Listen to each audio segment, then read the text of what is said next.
Marahas na bumalik ang kamay ni Alana mula sa salamin na para bang sinunog ng apoy ang kanyang balat.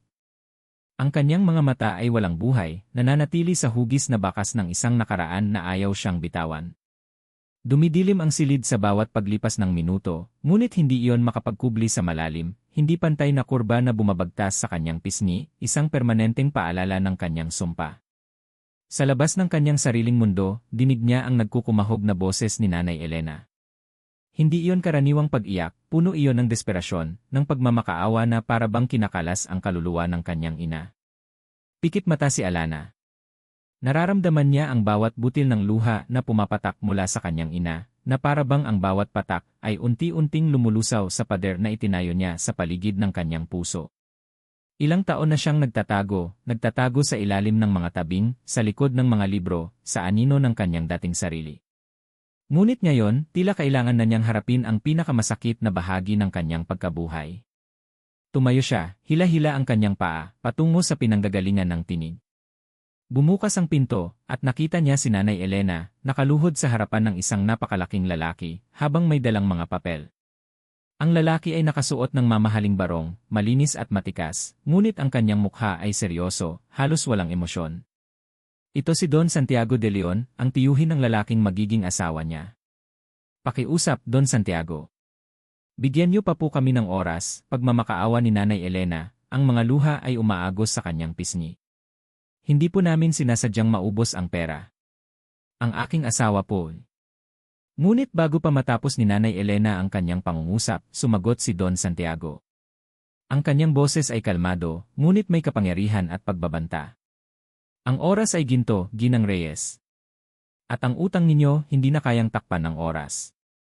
Nakita ni Alana ang lalaking nakaupo sa tabi ni Don Santiago. Siya si Marco Ramirez. Nakita na niya ito sa mga magasin, sa mga balita sa telebisyon. Isang lalaking may nakakabighaning mukha, matikas na tindig, at mga mata na tila may daladalang libong lihim. Ngunit ngayong nakaharap niya, ang kanyang mga mata ay tila mas malalim, mas malungkot kaysa sa mga larawan. Mayroong isang kalungkutan doon na hindi niya maintindihan.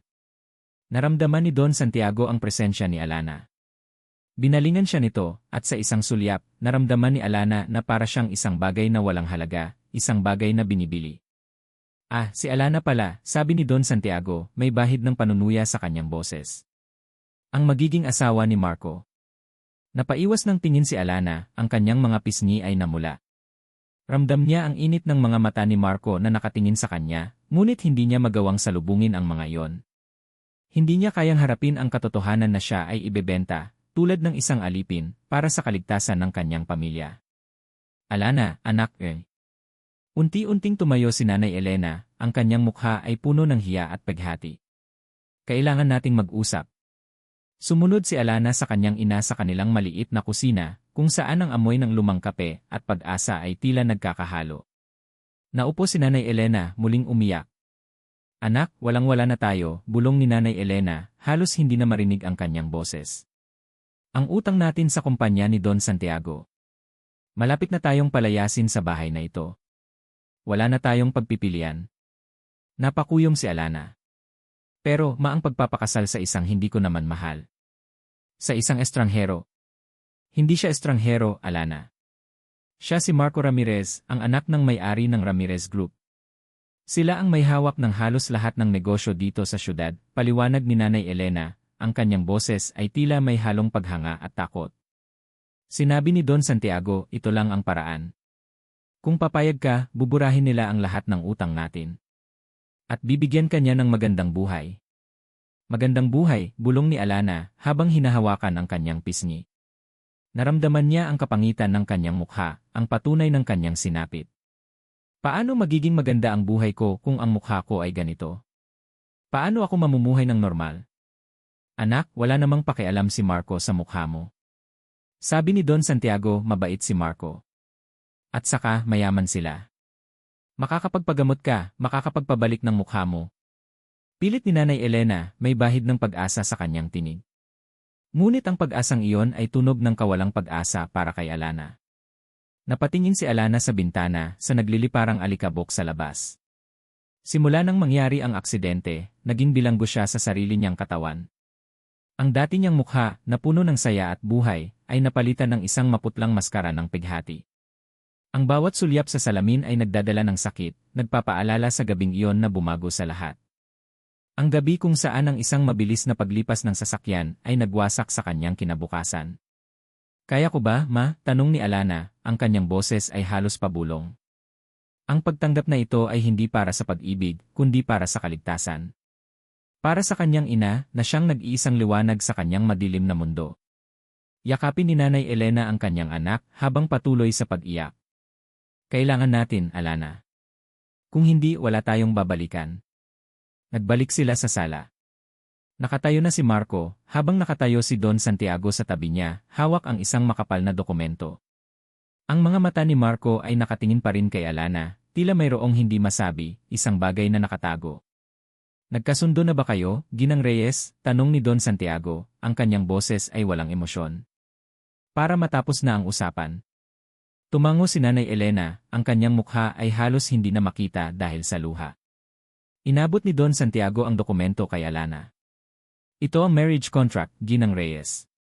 Kung pipirmahan mo ito, buburahin na ang lahat ng utang ninyo. At simula ngayon, si Alana Reyes ay magiging Ginang Ramirez.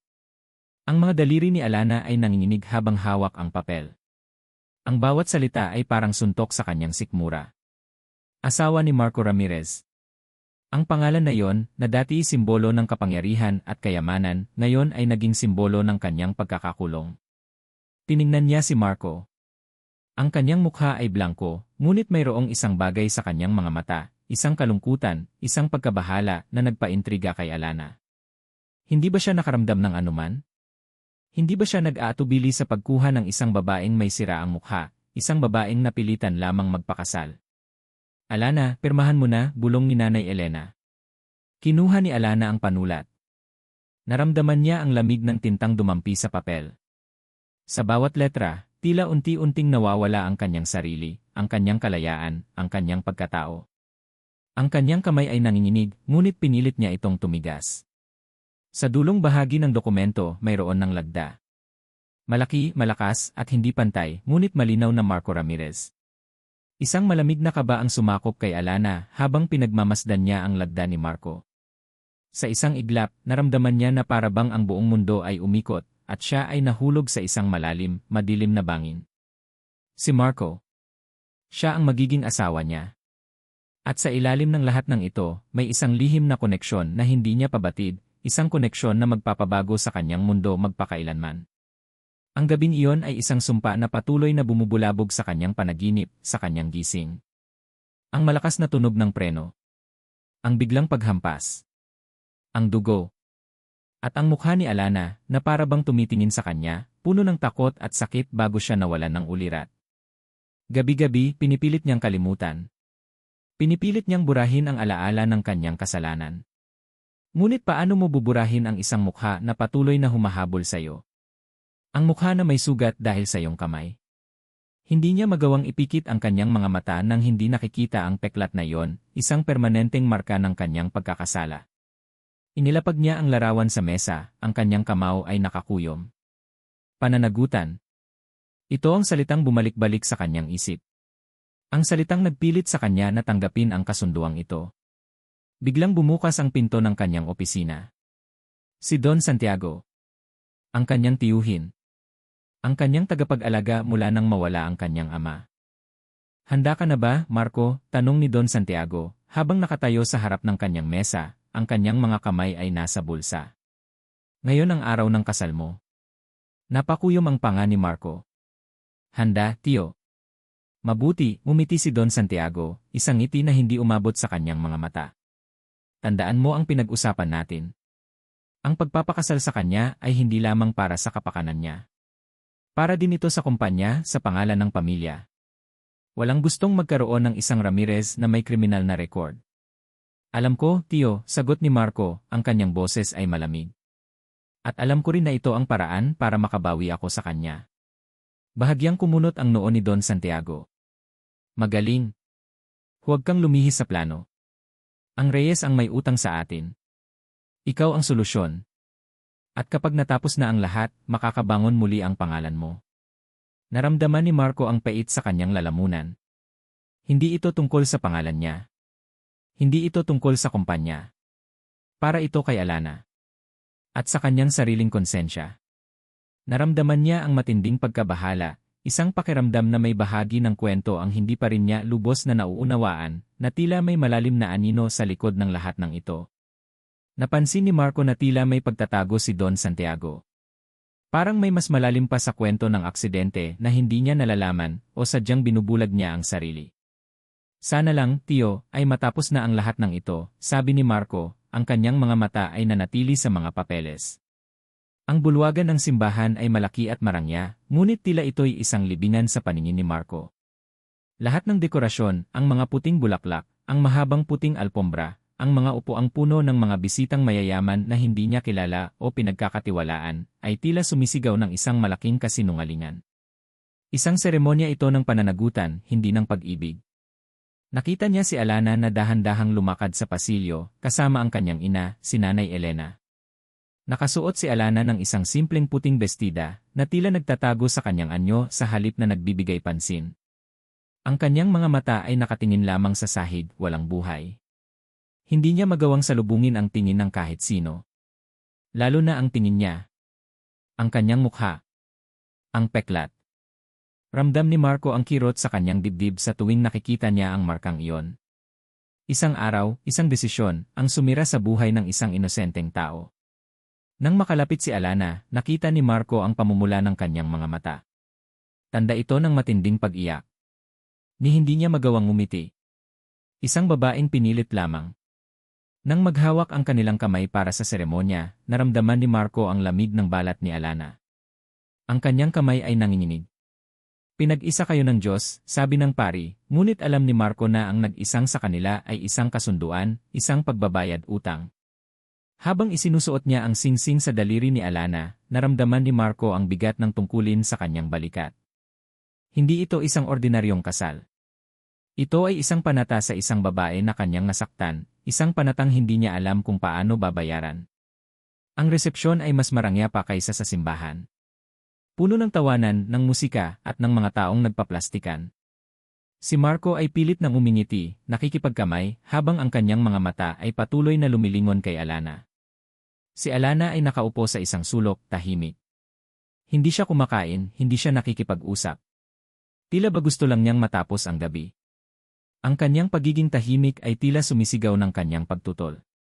Biglang may lumapit sa kanila. Marco, darling. Lumingon si Marco. Si Sofia Mendoza. Ang kanyang dating kasintahan, na pinilit ni Don Santiago na pakasalan niya dati. Isang babaeng maganda, mayaman, at puno ng yabang. Nagyakap si Sofia kay Marco, halos ikulong siya. At pagkatapos, lumayo siya, ang kanyang mga mata ay nakatitig kay Alana, na parabang isang insekto. Oh, kayo pala ang bagong kasal, sabi ni Sofia, ang kanyang tinig ay may bahid ng panunuya. Napakalaki ng swerte mo, Alana. Hindi lahat nabibigyan ng ganitong pagkakataon. Kahit na ganyan ang mukha mo. Narinig ni Alana ang sinabi ni Sofia. Nagtaas siya ng tingin, ang kanyang mga mata ay punong-puno ng galit. Mabilis na lumapit si Marco sa pagitan nila. Sofia, sapat na. Ang kanyang boses ay malamig, puno ng otoridad. Umiti lang si Sofia. Oh, Marco, ipinagtatanggol mo na ang iyong asawa. Akala ko ba, isa lang siyang deal para sa'yo. Napakuyom si Marco, ngunit pinilit niyang manatiling kalmado. Umalis ka na, Sofia. Hindi ka welcome dito. Umiling si Sofia, may ngiti sa labi. Well, okay, Marco. Hindi naman ako magtatagal. Basta, tandaan mo, ako ang mas karapat-dapat para sa'yo. Hindi ang basahan na yan. Umalis si Sofia, ang kanyang tawa ay nag-etyo sa bulwagan. Binalingan ni Marco si Alana. Alana, pasensya na. Pero walang reaksyon si Alana. Tinignan lamang niya si Marco, ang kanyang mga mata ay puno ng pagkamuhi. Ang mga salita ni Sofia ay tila kumpirmasyon ng lahat ng takot ni Alana. Tila lalong lumalalim ang kanyang pagkamuhi na nauunawaan ni Marco. Umuwi sila sa malaking mansyon ng mga Ramirez. Ang lahat ay tahimik, ngunit ang katahimikan ay mabigat, puno ng hindi pagkakaunawaan. Inihatid ni Marco si Alana sa silid na inihanda para sa kanila. Ang bridal room. Malaki, marangya, ngunit walang bahid ng pag-ibig. Isang silid na tila nilikha para sa mga estranghero. Bumukas ang pinto. Pumasok si Marco. Nakaupo si Alana sa gilid ng kama, nakatalikod sa kanya. Tahimik siya, walang kibo, parang isang estatwa. Ang kanyang balikat ay nakabaluktot, ang kanyang buhok ay nakakalat sa likod. Hindi niya magawang tingnan si Marco. Hindi niya magawang lumipat mula sa kanyang posisyon. Ramdam ni Marco ang bigat sa kanyang dibdib. 1,000,000 salita ang gusto niyang sabihin, ngunit walang lumabas. Paano niya sasabihin ang totoo? Paano niya hihingi ng tawad sa lahat ng kanyang nagawa? At paano niya ipaparamdam na, sa kabila ng lahat, ay mayroon siyang pag-asa para sa kanila, isang pag-asang matagal na niyang inaalagaan? Ang tanging tunog sa silid ay ang mabagal, mabigat na paghinga ni Alana. At doon, sa gitna ng katahimikan, naramdaman ni Marco ang isang malalim na kalungkutan. Isang kalungkutan na tila hihigit pa sa kanyang nararamdamang pagkakasala. Ang babaeng mahal niya, ang babaeng nasaktan niya, ay narito sa kanyang harapan, ngunit napakalayo. Ang malaking, malamig na pinto ng mansyon ng mga Ramirez ay nagsara sa likuran ni Alana, at tila kasama nito ang lahat ng kanyang pag-asa, lahat ng kanyang kalayaan. Ang hangin sa loob ay tila mabigat, may bahid ng pagkadami at pagkamatanda, halos hindi niya kayang huminga. Ang bawat hakbang niya sa makinis, pinakintab na sahig ay tila nagpapahiwatig ng kanyang pagiging dayuhan sa lugar na ito. Ang mansyon. Isang obra maestra ng arkitektura, puno ng mga antigong kasangkapan, mamahaling pinta, at mga kristal na ilaw na nakasabit sa mataas na kisame. Kung dati, pinapangarap lang niya ang ganitong klaseng bahay, ngayon ay tila ito ang pinakamalaking bilangguan na nakita niya. Bilangguan na gawa sa ginto at kahoy, walang rehas, ngunit malakas na nagkukulong sa kanyang kaluluwa. Alana, ito ang bagong bahay mo, sabi ni Marco, ang kanyang boses ay kalmado, halos walang emosyon, ngunit may isang bahid ng pagkabahala na hindi niya napansin dati. Hindi sumagot si Alana. Tiningnan lang niya ang paligid, ang kanyang mga mata ay lumilipad sa bawat detalye. Ang mga hagdan na tila umaabot sa langit, ang mga pasilyo na napakahaba at napakalawak na tila walang katapusan. Sa bawat silid na kanilang nilagpasan, lalong lumalaki ang pakiramdam niya ng pagkaligaw. Naalala niya ang kanilang maliit na bahay sa kabila ng syudad. Ang mga pader na puno ng mga larawan ng kanilang pamilya, ang amoy ng nilulutong pagkain, ang mainit na pakiramdam ng pagiging kabilang. Dito, ang lahat ay malamig at walang kaluluwa. May mga katulong ka na aalalay sa'yo. Huwag kang mag-alala, patuloy ni Marco, na tila binabasa ang kanyang isip. Napalingon si Alana sa kanya. Hindi siya tumitingin kay Marco. Tumingin siya sa kanyang mukha, sa kanyang peklat, sa kanyang balikat na baluktot dahil sa bigat ng kanyang kapalaran. Hindi niya alam kung paano siya mamumuhay dito. Hindi niya alam kung paano siya magpapanggap na masaya o kahit na normal. Maraming salamat, tanging nasabi ni Alana, ang kanyang boses ay mahina, halos hindi marinig. Huwag kang mag-alala. Magiging maayos ang lahat, sabi ni Marco. May pilit siyang ngiti sa kanyang labi, na tila nagtatago ng isang malalim na kalungkutan. Hindi naniwala si Alana. Paano magiging maayos ang lahat kung ang kanyang kaluluwa ay sira na? Paano niya sisimulan ang isang bagong buhay sa tabi ng lalaking hindi niya kilala, isang lalaking konektado sa kanyang bangungot? Ang unang hapunan sa pamilya Ramirez ay kasing lamig ng hangin sa mansyon. Nakaupo si Alana sa isang mahabang mesa sa pagitan ni Marco at Don Santiago. Ang hapagkainan ay puno ng mga masasarap na pagkain na hindi niya kilala ang pangalan, ngunit wala siyang gana. Si Don Santiago, na nakaupo sa dulo ng mesa, ay patuloy na nagtatanong. Kumusta ang paglipat mo, Alana? Tanong niya, ang kanyang tinig ay may bahid ng kabaitan, ngunit ang kanyang mga mata ay nanatiling matalim at mapanuri. Nagustuhan mo ba ang silid mo? Napakalaki niyan, hindi ba? Hindi tulad ng dati mong tirahan.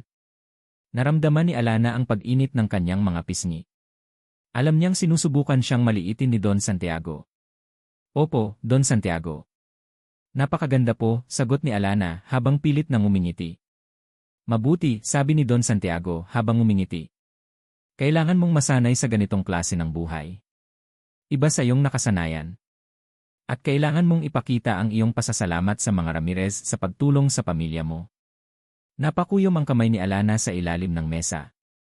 Hindi niya kailangan ng paalala kung gaano siya nagpapasalamat. Hindi niya kailangan ng paalala kung bakit siya narito. Biglang bumukas ang pinto ng dining room. Si Sofia Mendoza. Nakasuot siya ng isang mamahaling damit at ang kanyang ngiti ay puno ng pagkaarte. "Oh, nandito pala kayo," sabi ni Sofia na tila hindi niya alam na may hapunan.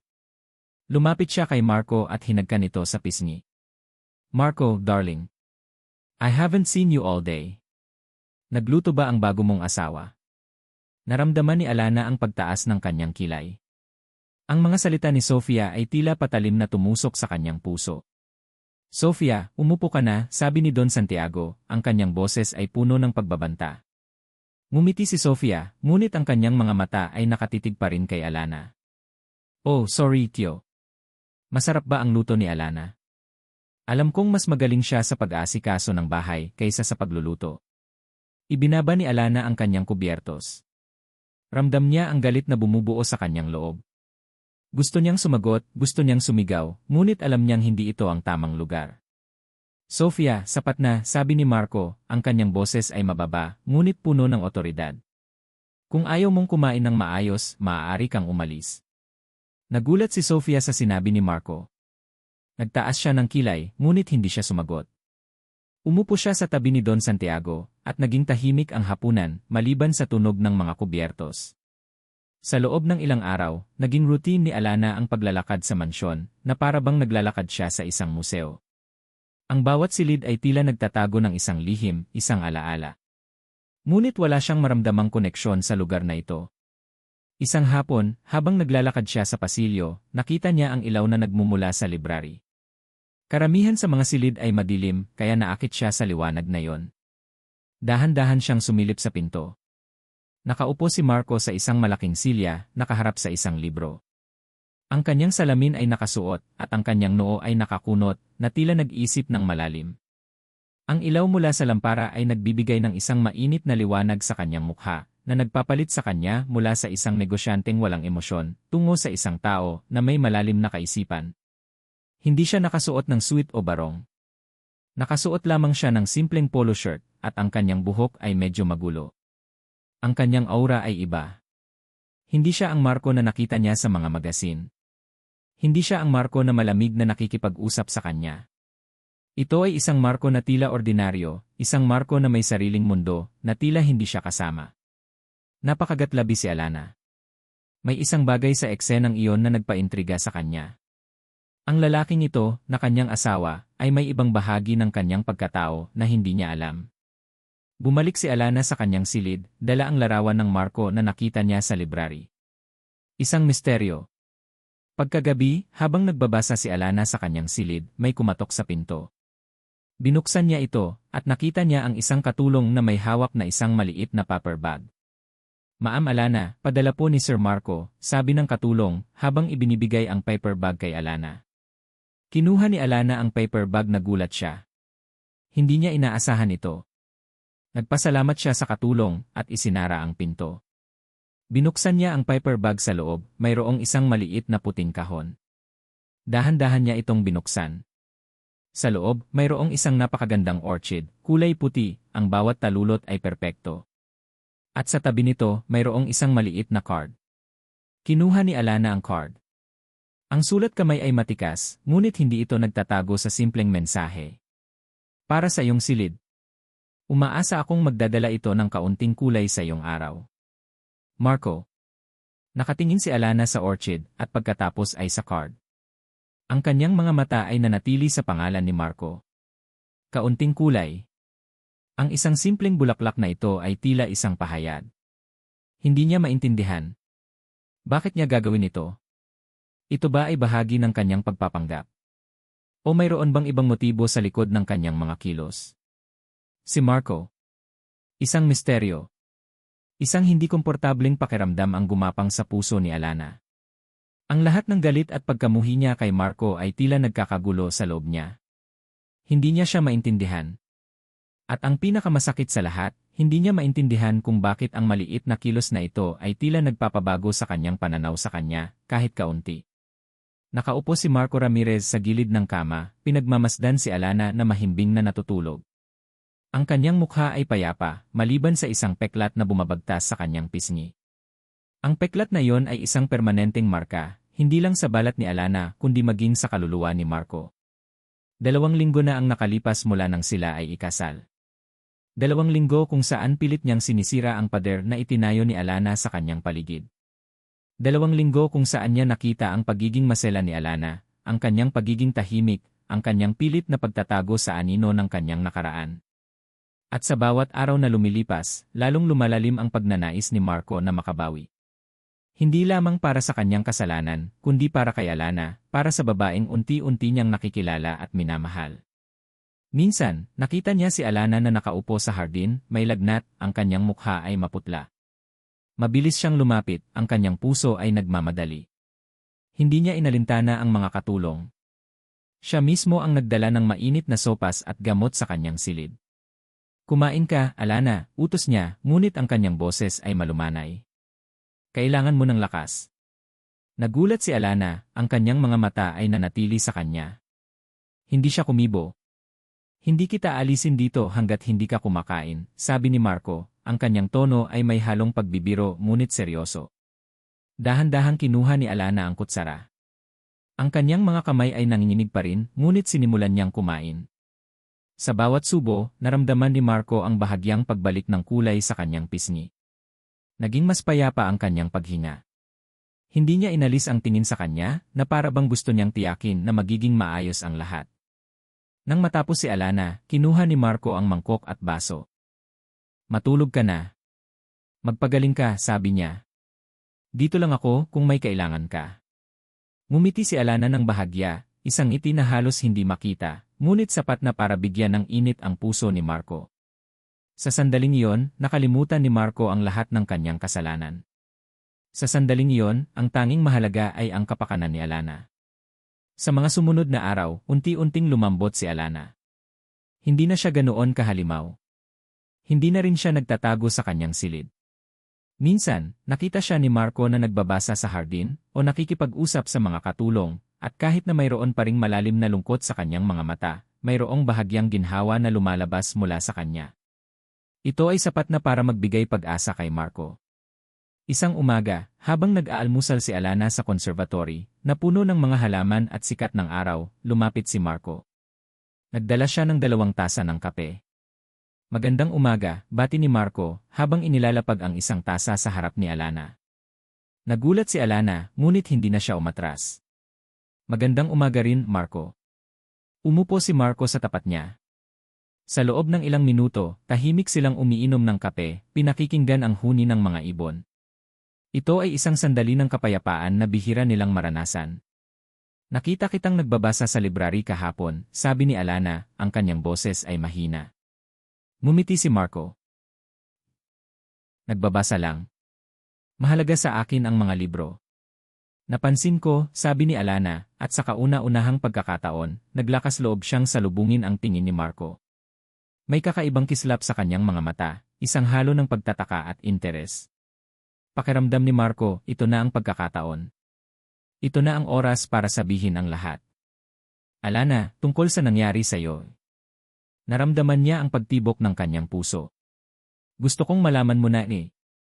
Ngunit bago pa niya matapos ang kanyang pangungusap, may malakas na tunog ng sapatos na bumulantang sa katahimikan. Marco! Nandito ka lang pala. Si Sofia. Nakatayo siya sa pinto ng conservatory, nakasuot ng isang makintab na damit, ang kanyang mukha ay puno ng pagkukunwari. Kasi naman, kanina pa kita hinahanap.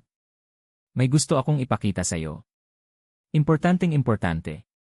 Napatingin si Marco kay Alana. Muling bumalik ang malamig na ekspresyon sa kanyang mukha. Nawala ang pagkakataon. Sofia, busy kami, sabi ni Marco, ang kanyang boses ay malamig. Ngumiti si Sofia, ngunit hindi umabot sa kanyang mga mata. Lumapit siya kay Marco at hinawakan ang kanyang braso. Ay, busy. Nasaan naman ang pagiging malambing mo, Marco? Akala ko ba malambing ka kapag kape lang ang kasama mo? Sumulyap si Sofia kay Alana, at nakita ni Marco ang isang malalim na pilyo sa kanyang mga mata. Sinusubukan niyang maghasik ng pagdududa. Umalis ka na, Sofia, sabi ni Marco, habang inaalis ang kamay ni Sofia sa kanyang braso. Hindi mo nakikita na may kausap ako? Nagulat si Sofia sa pagiging seryoso ni Marco. Bahagyang nawala ang kanyang ngiti, ngunit mabilis din itong bumalik. Oh, Enray. How rude. Fine. Hindi naman ako magtatagal. Ngumiti siya ng malalim at ang kanyang mga mata ay nanatili kay Alana. Sana ay masaya ka sa iyong posisyon, Alana. Hindi lahat ay nabibigyan ng ganyan kadali na kaligayahan. Maliban na lang kung may bayad ito, di ba? Napatingin si Alana kay Marco na tila naghihintay ng kanyang reaksyon. Naramdaman niya ang init ng kanyang mga pisngi. Ang mga salita ni Sofia ay tila tumama sa kanyang puso na nagpapaalala sa kanya ng kanyang katayuan, isang asawa na binili, isang kasunduan na may kapalit. Sofia, sumusobra ka na, mariing sabi ni Marco. Ang kanyang mga mata ay nanatili sa mata ni Sofia, puno ng pagbabanta. Tumawa si Sofia ng artipisyal. Okay. Relax, Marco. I'm just leaving. Baka kung ano pa ang masabi ko na hindi niya magustuhan. At sa isang sulyap na puno ng pagkainggit, lumakad siya papalabas ng conservatory. Pagkaalis ni Sofia, bumalik ang katahimikan. Ngunit ang kapayapaan na kanina ay naroon ay tila naglaho. Naramdaman ni Alana ang distansya na muling nabuo sa pagitan nila. Alana, pasensya ka na sa kanya, sabi ni Marco, ang kanyang boses ay tila may bahid ng pagod. Inggit lang siya. Umiling si Alana. Hindi bale, Marco. Sanay na ako. Ang kanyang mga mata ay nakatingin sa tasa ng kape. Tama naman siya, di ba? May bayad ang lahat ng ito. Naramdaman ni Marco ang kirot sa kanyang dibdib. Hindi mo naiintindihan, Alana. Hindi ito tungkol sa presyo. Hindi mo alam ang totoo. Hindi sumagot si Alana. Tumayo siya. Kailangan ko nang bumalik sa silid. Alana, mag-usap tayo, pakiusap ni Marco, ngunit huli na. Lumakad na si Alana papalabas ng conservatory, at naiwan si Marco na mag-isa, puno ng pagkabigo at panghihinayang. Naramdaman ni Marco ang bigat ng kanyang sikreto. Gusto niyang sabihin ang lahat kay Alana. Gusto niyang sabihin kung gaano siya nagdurusa. Gusto niyang ipaliwanag kung paano siya ginagamit ni Don Santiago. Ngunit paano? Paano niya ipagtatapat ang isang kasalanan na nagbigay ng permanenteng marka sa mukha ng babaeng minamahal niya? Nang gabing iyon, pinuntahan ni Marco ang opisina ni Don Santiago. Nakaupo ang kanyang tiyuhin sa kanyang mesa, nagbabasa ng mga papeles. Tiyo, bakit niyo hinayaan si Sofia na puntahan si Alana? Tanong ni Marco, ang kanyang boses ay puno ng galit. Alam niyo ang mangyayari. Nagtaas ng tingin si Don Santiago. Oh, Marco. Chill. Si Sofia, gusto lang niyang ipakita na siya ang karapat-dapat. Hindi ka naman pumayag, di ba? Kaya ano ang problema? Ang problema, Tiyo, ay sinasaktan niyo si Alana, sigaw ni Marco. Nasaktan? Marco, siya ang nakikinabang sa lahat ng ito, sabi ni Don Santiago, may bahid ng panunuya sa kanyang boses. Ang pamilya niya ay naligtas. At ikaw, naligtas ka rin mula sa isang masamang reputasyon. Hindi ba yon ang gusto mo? Burahin ang lahat ng bakas ng nakaraan. Naramdaman ni Marco ang isang malamig na kaba sa kanyang dibdib. Bakit? Bakit ba ganoon kayo, Tiyo? Ngumiti si Don Santiago. Ginagawa ko lang ang tama para sa atin, Marco. Para sa pamilya Ramirez. Hindi mo na kailangang intindihin ang lahat ng detalye. Ang mahalaga, sundin mo lang ang utos ko. Kung hindi, alam mo ang mangyayari. Maaari kong ibunyag ang lahat sa kanya. Lahat ng detalye ng gabing iyon. At hindi lamang iyon. Pati ang mga ebidensya na sinasabi mong nalimutan mo. Naaalala ni Marco ang mga babala ni Don Santiago. Na may mas masakit na katotohanan na hindi pa lumalabas. Na may mas malalim na dahilan kung bakit siya dapat manatiling tahimik. Sana lang, Tiyo, ay tama ang ginagawa niyo, bulong ni Marco. Ako ang tama, Marco, sabi ni Don Santiago, ang kanyang boses ay puno ng kumpiyansa. Palagi. Lumabas si Marco mula sa opisina ni Don Santiago, ang kanyang puso ay mabigat. Naramdaman niya ang pagkakasala na muling bumabalot sa kanya. Hindi lang ito tungkol sa kanya. May mas malalim na lihim. Nang gabing iyon, habang nakahiga si Alana sa kama, sa wakas ay nahihimbing, lumapit si Marco. Umupo siya sa gilid ng kama. Tiningnan niya ang mukha ni Alana. Ang kanyang peklat ay tila mas matingkad sa dilim. Hinawakan ni Marco ang kamay ni Alana, ang kanyang mga daliri ay marahan na dumampi sa malambot na balat nito. Ang lamig ng mga kamay ni Alana ay tila nagpapahiwatig ng kanyang pagiging malayo, ang kanyang pader na hindi pa rin niya lubusang nagigiba. Patawarin mo ako, Alana, bulong ni Marco, halos hindi marinig. Hindi mo alam ang bigat ng lihim na dala ko. Gusto niyang ipagtapat ang lahat. Ang bawat detalye ng gabing iyon. Ang kanyang pagkakasala. Ang kanyang pagdurusa. Ngunit paano? Paano niya sasabihin na siya ang dahilan ng kanyang paghihirap? Natatakot siya. Natatakot siyang tuluyang sirain ang anumang pag-asa na mayroon pa silang dalawa.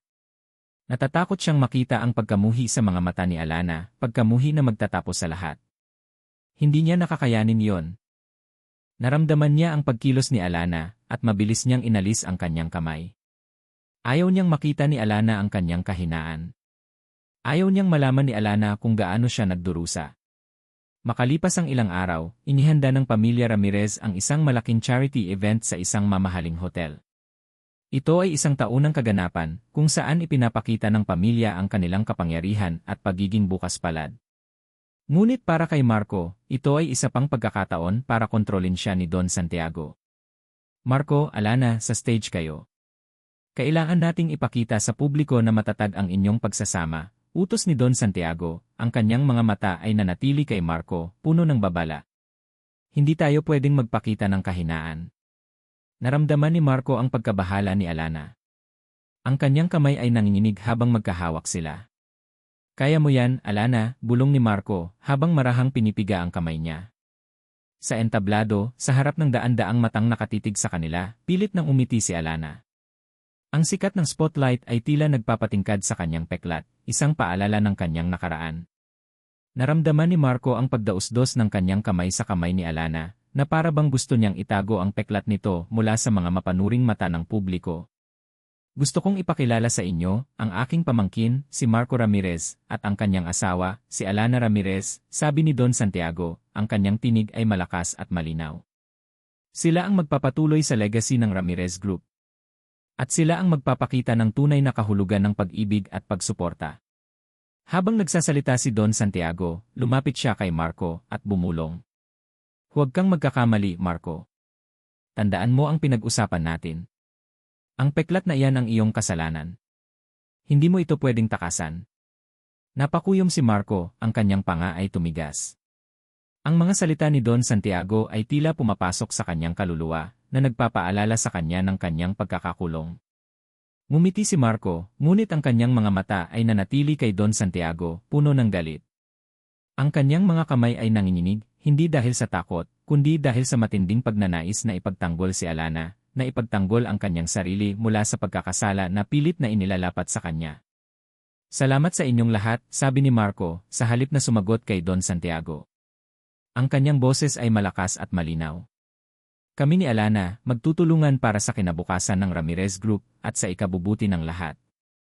Napakuyom ang labi ni Don Santiago, ngunit wala siyang nagawa. Nang matapos ang kaganapan, mabilis na lumayo si Alana sa kanya.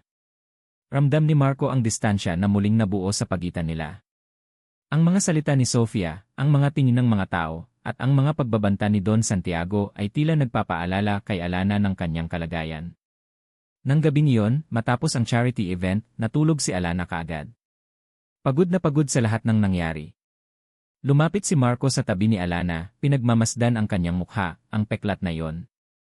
Ang kanyang daliri ay marahang dumampi sa marka, at naramdaman niya ang malamig na balat. Patawarin mo ako, Alana, bulong niya muli, ang kanyang boses ay puno ng pighati. Hindi mo alam ang bigat ng lihim na dala ko. Ang kanyang mga mata ay nanatili sa peklat. Isang peklat na sumisigaw ng kanyang kasalanan. Isang peklat na nagtago ng mas malalim na lihim. Isang lihim na kailangan niyang protektahan, kahit pa ikasira ng kanyang sarili. Ang bigat ng lihim na iyon ay tila bumabalot sa kanyang puso, isang mabigat na ulap na ayaw niyang makita ni Alana. Hanggat maaari, kailangan niyang itago ang lahat. Ngunit hanggang kailan?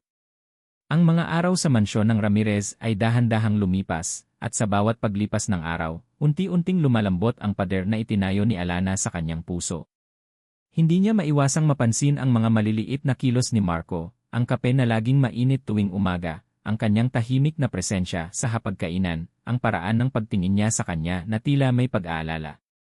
Ang lahat ng ito ay sapat na para magtanim ng binhi ng pagdududa sa kanyang pagkamuhi, isang pagdududa na tila bumubuo ng kakaibang damdamin. Sa isang pagkakataon, nakita ni Alana si Marco na nakikipag-usap sa isang hardinero. Ang kanyang mukha ay seryoso, ngunit may bahid ng kabaitan habang tinatalakay ang mga halaman.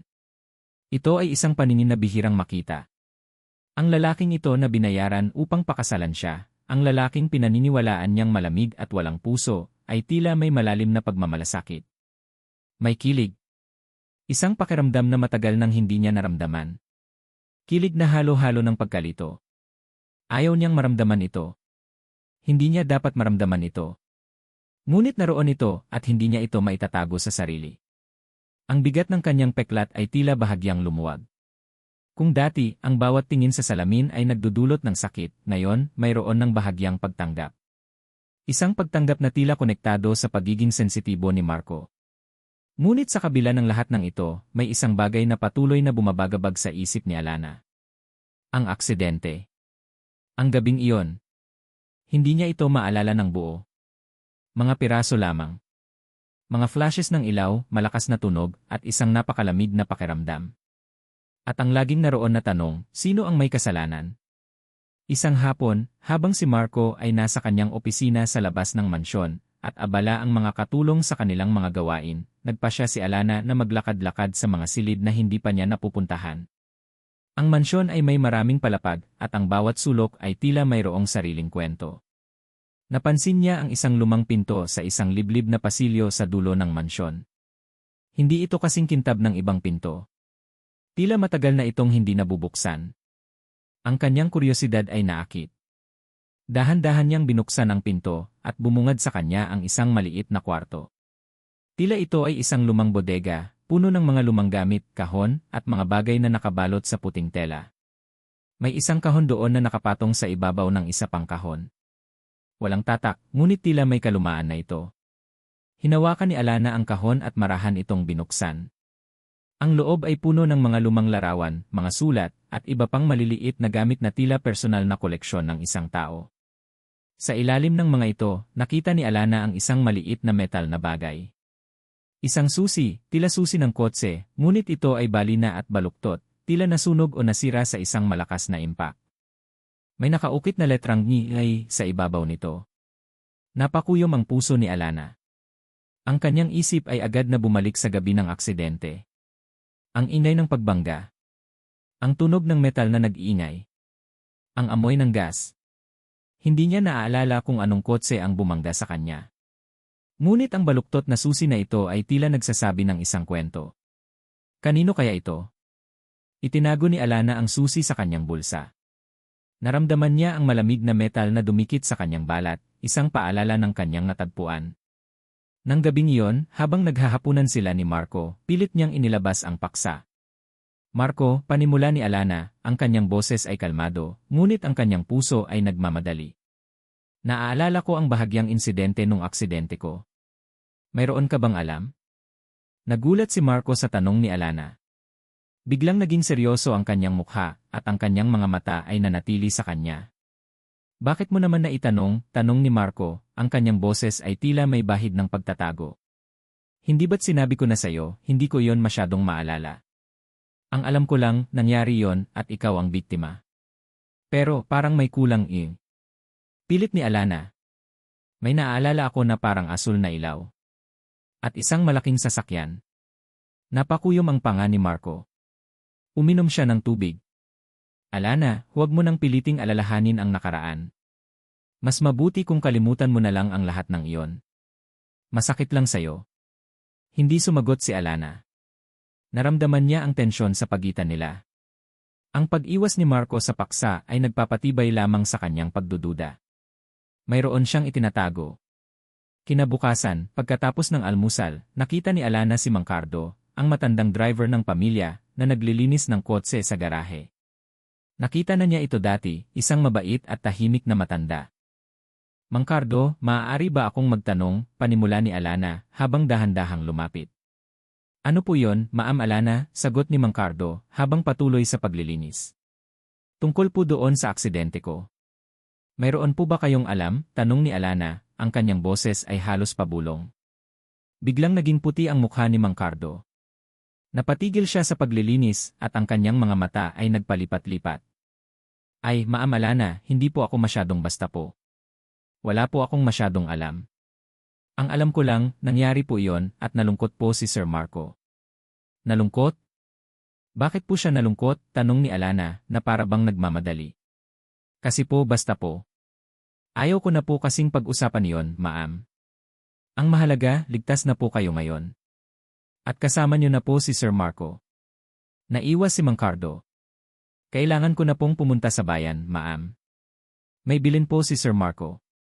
Mabilis na lumakad si Mang Cardo, iniwan si Alana na puno ng pagdududa. Ang pag-iwas niya, ang kanyang pagiging kinakabahan, ay tila nagpapahiwatig ng isang bagay. May alam si Mang Cardo. At may tinatago si Marco. Nang gabing iyon, habang nasa silid si Alana, inilabas niya ang susi. Ang letrang I ay tila nagliliwanag sa dilim. Ramirez. Marco Ramirez. Ikinabit niya ang mga piraso ng alaala. Ang asul na ilaw. Ang malaking sasakyan. Ang tunog ng pagbangga. At ngayon, ang susi na may letrang I. Nanginginig ang kanyang mga kamay. Nagsimulang bumalik ang mga fragmented na alaala, ngunit mas malinaw. Isang asul na kotse. Isang lalaki na tila nakatingin sa kanya, puno ng pagkabigla at takot. Ang kanyang mukha ay pamilyar. Biglang bumukas ang pinto. Si Marco. Alana, may problema ba? Tanong ni Marco, ang kanyang mga mata ay nanatili sa kanya. Nakita niya ang susi sa kamay ni Alana. Namutla si Marco. Ang kanyang mga mata ay nanatili sa susi at pagkatapos ay sa mukha ni Alana. Naging malamig ang kanyang ekspresyon.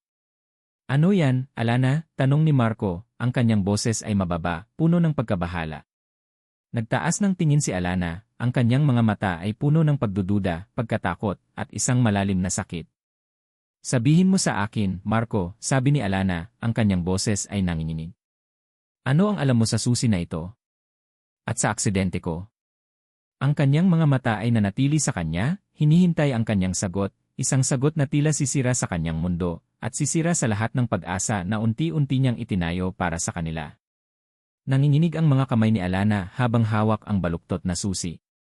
Ang letrang ESA ay tila nagminiga sa kanyang palad, isang nakakatakot na paalala ng kanyang natuklasan. Ang pagkabahala ni Marco, ang pag-iwas ni Mang Cardo sa usapan, lahat ng iyon ay tila nagtuturo sa isang masakit na katotohanan. Ano yan, Alana? Tanong ni Marco, ang kanyang tinig ay malamig, puno ng pagkabahala.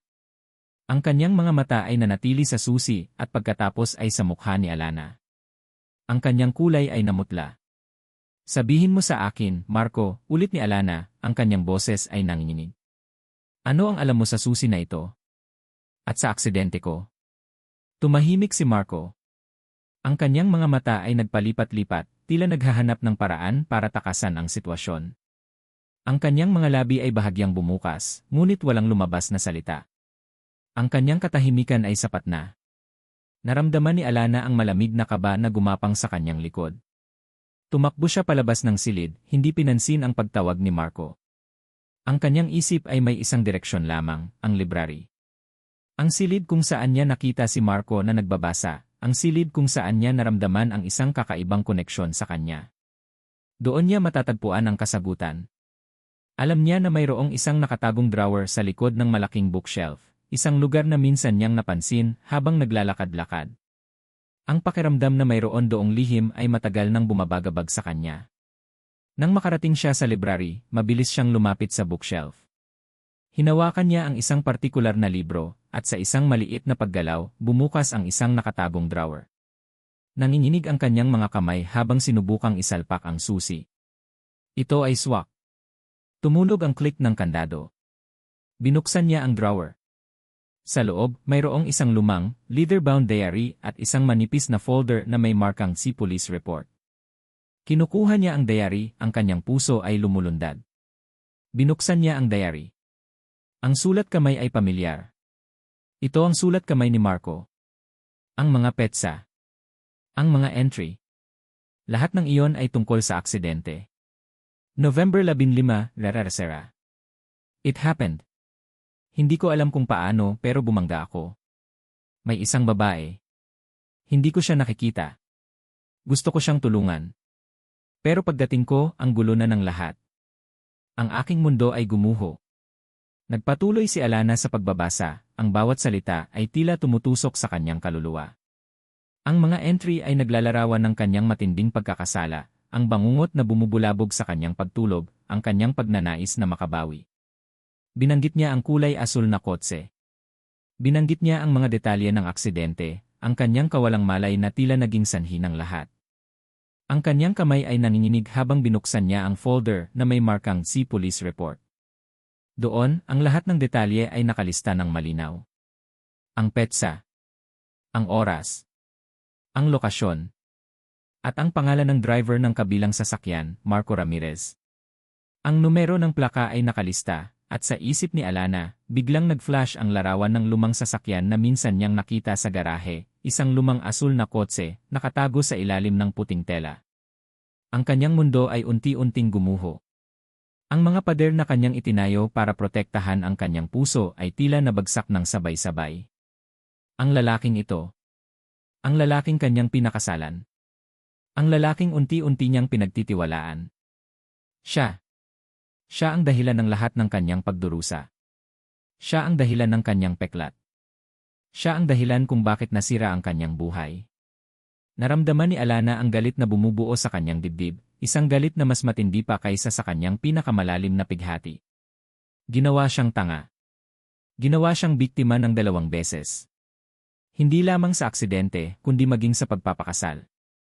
Ang lahat ng kabutihan ni Marco, ang lahat ng kanyang pag-aalala, ay tila isang malaking kasinungalingan, isang paraan para bayaran ang kanyang kasalanan, isang paraan para kontrolin siya.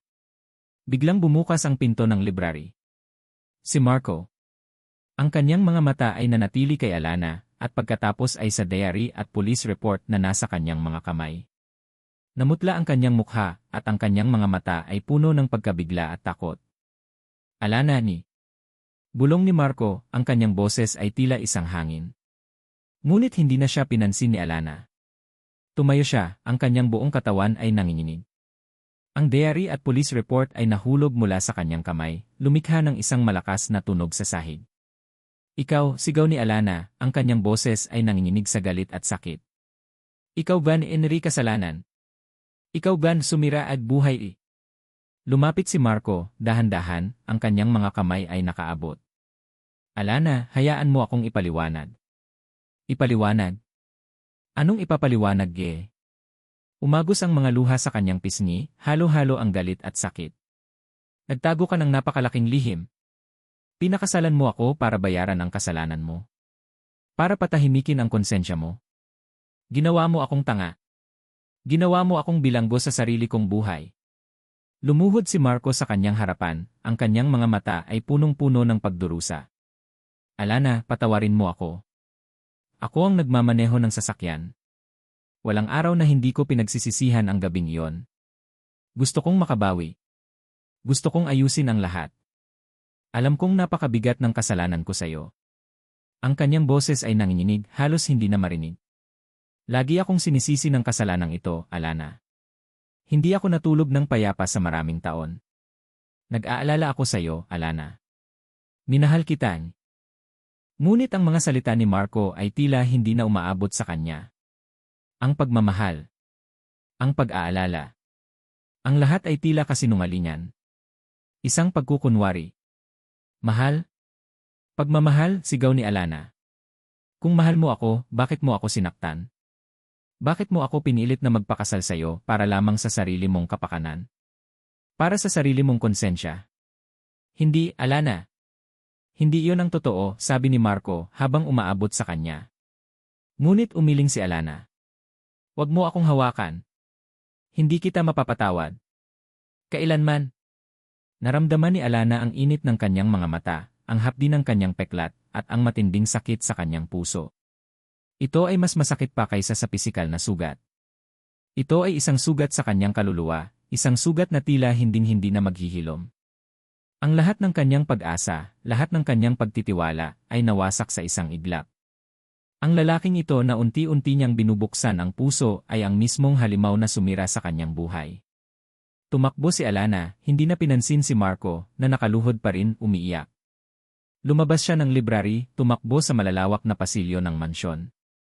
Gusto niyang tumakas. Gusto niyang lumayo sa lugar na ito, sa lalaking ito, sa lahat ng kasinungalingan.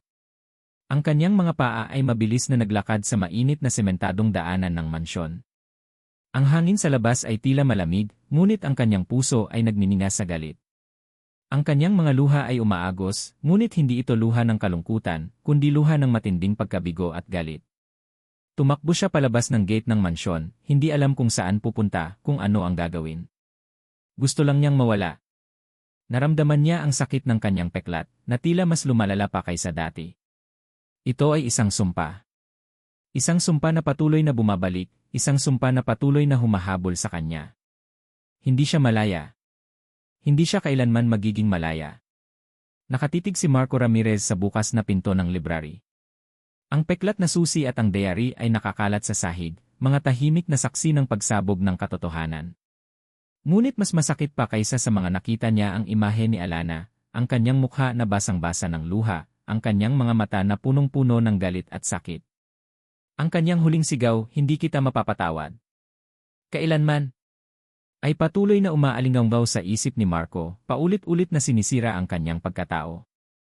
Lumuhod si Marco, ang kanyang mga kamay ay nanginginig habang hinawakan ang diary at ang police report. Ang lahat ng kanyang takot, ang lahat ng kanyang pagkakasala, ay biglang nag-alab. Ang kanyang sikreto, na matagal niyang pinoprotektahan sa anino, ay nabunyag. At sa pagkabunyag nito, nawala sa kanya ang tanging babaeng nagbigay ng kulay sa kanyang madilim na mundo. Alana, sigaw ni Marco habang tumatayo. Tumakbo siya palabas ng library, patungo sa gate. Ngunit huli na ang lahat. Ang malaking gate ay sarado na. Walang Alana. Wala na siya. Naramdaman ni Marco ang isang malamig na kaba na bumabalot sa kanya. Para siyang pinipiga. Si Alana. Nawala siya. Ang lahat ng kanyang pagnanais na makabawi, ang lahat ng kanyang pagnanais na maghilom ang kanyang sugat, ay tila naglaho na kasama ni Alana. Kinuha niya ang kanyang telepono, ang kanyang mga kamay ay nanginginig. Unang tinawagan niya si Nanay Elena. Matagal bago sumagot. Hello, Marco. Mahina ang boses ni Nanay Elena. Nanay Elena, si Alana po ba ay nasa inyo? Tanong ni Marco, ang kanyang boses ay nanginginig. Tumakbo po siya at hindi ko po siya mahanap. Narinig ni Marco ang pagbuntong hininga ni Nanay Elena. Nasa akin siya, Marco. Nakikita ko siyang umiiyak at ang sabi niya, ikaw ang may kasalanan sa lahat. Siya raw ang biktima. Ang boses ni Nanay Elena ay puno ng sakit at galit. Paano mo nagawa ito, Marco? Bakit mo niloko ang anak ko? Napakuyom si Marco. Hindi niya kayang ipaliwanag ang lahat sa telepono. Nanay Elena, alam kong masakit ang lahat ng ito. Pero hindi po iyon ang buong kwento. Kailangan ko po siyang kausapin. Kailangan ko pong ipaliwanag ang lahat. Please, kausapin niyo po siya. Wala nang dapat ipaliwanag, Marco, sabi ni Nanay Elena, ang kanyang boses ay matigas. Huwag ka nang lumapit sa anak ko. Hayaan mo na siya. Binaba ni Nanay Elena ang telepono. Naiwan si Marco na nakatayo, ang kanyang puso ay nabasag. Sunod niyang tinawagan si Micaela Santos, ang matalik na kaibigan ni Alana. Baka sakaling si Alana ay tumakas papunta sa kaibigan niya. Hello, Micaela. Si Marco to, sabi ni Marco. Marco. Bakit ka tumawag? Tanong ni Micaela, ang kanyang boses ay punong-puno ng pagkabahala. Si Alana ba? May problema ba kayo? Umalis siya, sabi ni Marco, ang kanyang boses ay halos pabulong. Nalaman niya ang totoo. Nalaman niya ang tungkol sa aksidente. Nasa inyo ba siya? Wala siya dito, Marco, sabi ni Micaela, ang kanyang boses ay tila galit. Akala ko ba mahal mo siya? Bakit mo naman ginawa yon sa kanya? Bakit mo itinago ang napakalaking lihim na yon? Alam mo ba kung gaano niya pinaghirapan ang lahat? Ang kanyang mukha. Ang kanyang buhay. Micaela, alam kong masakit ang lahat, pakiusap ni Marco. Gusto kong ayusin ang lahat. Tulungan mo ako. Pakisabi sa akin kung saan siya, kahit anong impormasyon. Hindi, Marco. Mas mabuti kung iwan mo muna siya, sabi ni Micaela, ang kanyang boses ay puno ng pighati. Kailangan niya ng oras. Mag-isa. Binaba ni Micaela ang telepono. Naiwan si Marco na nakatayo, ang kanyang mundo ay gumuho. Nawala si Alana. At kasama ng pagkawala niya, nawala rin ang kanyang pag-asa, ang kanyang pagkakataon na makabawi. Bumalik si Marco sa kanyang opisina. Naupo siya sa kanyang mesa, ang kanyang mga kamay ay nakakrus sa kanyang ulo. Ang kanyang isip ay gulong-gulo. Ang mga salita ni Don Santiago. Ang kanyang mga babala. Ang kanyang pagmamanipula. Mayroon bang mas malalim pa sa kwento? Biglang bumukas ang pinto ng opisina. Si Don Santiago. Ang kanyang mukha ay seryoso, ngunit may bahid ng pagtatagumpay sa kanyang mga mata. Marco, narinig ko ang nangyari, sabi ni Don Santiago, habang dahan-dahang lumapit. Si Alana nalaman niya ang totoo, ano? Hindi sumagot si Marco. Huwag kang mag-alala, Marco, sabi ni Don Santiago, habawak ang kanyang balikat.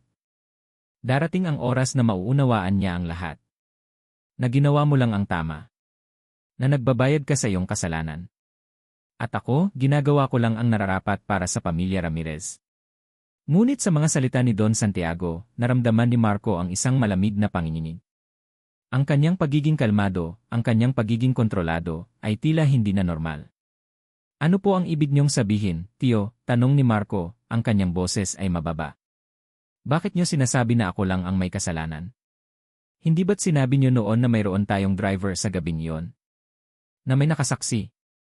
Ngumiti si Don Santiago, isang ngiti na hindi umabot sa kanyang mga mata. Marco, nanggugulo ang isip mo. Dahil yan sa pagkakasala. Ang mahalaga, ikaw ang nagmamaneho. At ikaw ang nagbayad ng presyo. Kaya huwag kang mag-isip ng iba. Mas mabuti para sa lahat. Napakuyom ang kamao ni Marco. Mayroong isang bagay na hindi tugma. Ang kanyang mga alaala ay malabo. Ang kanyang pakiramdam ay nagsasabi na mayroong higit pa sa kwento na hindi niya nalalaman. Nang gabing iyon, matapos magkulong si Marco sa kanyang opisina, at sinubukang intindihin ang lahat ng nangyari, nakarinig siya ng isang boses sa kabilang kwarto. Si Don Santiago. Nakikipag-usap sa telepono. Tapos na ang lahat, bulong ni Don Santiago. Wala na siyang magagawa. Ang mga ebidensya ay nakatago ng maayos. At ang witness tahimik na. Napakuyom ang panga ni Marco. Witness? Sino? At anong ebidensya? Ang kanyang tiyuhin ay tila nagtatago ng isang bagay. Isang mas malalim na lihim. Biglang may kumatok sa pinto. Si Mang Cardo. Ang matandang driver. Ang kanyang mukha ay puno ng pagkabahala. Sir Marco, bulong ni Mang Cardo, ang kanyang boses ay nanginginig. Narinig ko po ang nangyari kay Ma'am Alana. Pasensya na po. May gusto po akong sabihin sa inyo. Ano yon, Mang Cardo? Tanong ni Marco, ang kanyang puso ay nagmamadali. Tungkol po sa aksidente, sabi ni Mang Cardo, habang tumitingin sa paligid. Hindi po kayo ang nag-iisa. Mayroon pong ibang sasakyan. At ang aksidente ay hindi po aksidente lang. Nagulat si Marco. Ano ang ibig mong sabihin, Mang Cardo? Nandoon po ako sa gabing iyon, sir, bulong ni Mang Cardo. Nandoon din po si Don Santiago. Siya po ang may alam sa lahat. Siya po ang nagplano ng lahat. Gusto niyang saktan kayo. Gusto niya kayong kontrolin. At siya po ang nag-utos na itago ang lahat ng ebidensya. Pati po ang paggamot kay Ma'am Alana, pinigilan po niya. Para po laging may bakas kayo ng pagkakasala. Napasandal si Marco sa dingding. Si Don Santiago. Ang kanyang tiyuhin. Siya ang mastermind sa likod ng lahat. Ang pagkabigla ay tila bumabalot sa kanyang buong katawan. Nang gabing iyon, hindi nakatulog si Marco. Ang mga salita ni Mang Cardo ay patuloy na umaalingaw-ngaw sa kanyang isip. Ang police report. Kinuha niya ito muli. Ang bawat detalye. Ang lokasyon. Ang oras. Ang mga witness. At doon, sa isang maliit na footnote sa report, mayroong isang detail na hindi niya napansin dati. Isang pag-amin mula sa isang witness na nagsasabing may nakita siyang isang itim na kotse na mabilis na dumaan bago ang pagbangga. Itim na kotse. Hindi asul. At ang driver ay hindi nakita. Hindi lang ako Bulong ni Marco, ang kanyang mga mata ay nanatili sa police report. May iba pa sa likod nito. Ang kanyang tiyuhin. Si Don Santiago. Ang lahat ng kasalanan ay hindi lang sa kanya. Siya ay ginamit lamang. At kailangan niyang ayusin ang lahat. Kailangan niyang hanapin si Alana. At kailangan niyang labanan ang kanyang tiyuhin. Ito ay isang laban na hindi lamang para sa kanyang sariling kaligtasan, kundi para sa katarungan, para sa katotohanan, at para sa pag-ibig. Alana Reyes. Ang mga araw na lumipas matapos ang paghaharap nila ni Marco ay tila isang walang katapusang bangungot. Nakakulong si Alana sa maliit na bahay ng kanyang ina, ang kanyang puso ay nabasag, at ang kanyang isip ay gulong-gulo. Ang galit ay tila isang apoy na patuloy na nagnininga sa kanyang dibdib, ngunit sa gitna ng apoy na iyon, mayroong isang maliit na bahagi ng pagkalito, isang malabong buto ng pagdududa na unti-unting lumalaki. Anak, huwag ka nang umiyak, bulong ni Nanay Elena, habang hinahaplos ang kanyang likod. Nandito lang ako. Hindi ka nag-iisa. Ngunit sa mga yakap ng kanyang ina, hindi pa rin mahanap ni Alana ang kapayapaan. Ang imahe ni Marco, na nakaluhod sa kanyang harapan, ang kanyang mukha ay puno ng sakit at pagdurusa, ay patuloy na bumabalik sa kanyang isip. Ang kanyang mga salita, minahal kita. Ang mga salitang iyon ay tila napakasakit pakinggan ngayon, ngunit mayroon silang kakaibang tugma sa kanyang mga alaala. Naalala niya ang mga maliliit na bagay. Ang orchid. Ang kape. Ang paraan ng pagprotekta sa kanya ni Marco mula kay Sofia. Ang kanyang presensya sa tabi niya nang siya ay nilagnat. Ang lahat ng iyon ay tila hindi tugma sa isang lalaking walang kaluluwa, isang lalaking nagplano lamang na sirain ang kanyang buhay. Posible ba na mayroong higit pa sa kwento? Posible ba na mayroon siyang hindi alam? Ang kanyang peklat. Ramdam niya ang pagkirot nito sa tuwing naiisip niya ang lahat ng nangyari. Ngunit sa pagkakataong ito, hindi lang sakit ang naramdaman niya. Mayroong pag-aalinlangan. Ang mga salita ni Mang Cardo sa kanya. Ang pagiging mailap ni Marco sa tuwing tinatalakay ang aksidente. Para siyang nakakulong sa isang silid na puno ng mga puzzle pieces. Nakita niya ang isang bahagi ng larawan, ngunit hindi niya nakita ang buong larawan. Marco Ramirez. Ang bawat segundo ay tila isang oras. Ang bawat sandali na wala si Alana sa kanyang tabi ay tila isang walang katapusang pagdurusa. Ang kanyang opisina ay puno ng mga papeles, mga dokumento, mga police report, lahat ng iyon ay kanyang binasa ng paulit-ulit, naghahanap ng anumang detail na maaaring magbigay liwanag sa lahat. Ang mga salita ni Mang Cardo, ang footnote sa police report tungkol sa itim na kotse, ang lahat ng iyon ay nagpapatunay na may mas malalim na lihim. Naramdaman ni Marco ang matinding galit kay Don Santiago. Ang kanyang tiyuhin. Ang kanyang tagapag-alaga. Siya ang mastermind sa likod ng lahat ng kanyang pagdurusa. Siya ang nagplano ng lahat, ginamit si Marco, at sinira ang buhay ni Alana. Kailangan niyang makita si Alana. Kailangan niyang ipaliwanag ang lahat. Hindi para sa kanyang kapatawaran, kundi para sa katotohanan. Gabi-gabi, pinupuntahan ni Marco ang bahay ni Alana, ngunit hindi siya pinapayagang makalapit. Si Nanay Elena ay matigas. Alam niya na kailangan niyang gawin ang tamang bagay. Kailangan niyang ipakita kay Alana ang katotohanan, hindi lamang ang kanyang mga salita. Alana Reyes. Isang gabi, habang nag-iisa si Alana sa kanyang silid, narinig niya ang mahinang katok sa pinto. Binuksan niya ito, at nakita niya si Marco na nakatayo sa labas, basang-basa ng ulan. Ang kanyang buhok ay nakakalat, at ang kanyang mga mata ay puno ng pagod, ngunit mayroon pa ring matinding pagdetermina. Alana, kausapin mo ako, bulong ni Marco, ang kanyang boses ay nanginginig. Hindi ako alis dito hanggat hindi ka nakikinig. Naramdaman ni Alana ang pag-aalinlangan. Handa ba siyang makinig? Handa ba siyang harapin ang katotohanan, kahit gaano pa ito kasakit? Ngunit ang kanyang kuryosidad ay mas malakas kaysa sa kanyang pagkamuhi. Anong gusto mong sabihin? Tanong ni Alana, ang kanyang boses ay malamig. Lumapit si Marco, dahan-dahan. Alam kong galit ka sa akin, Alana. At may karapatan ka sa lahat ng iyan. Hindi ko hinihingi ang iyong kapatawaran.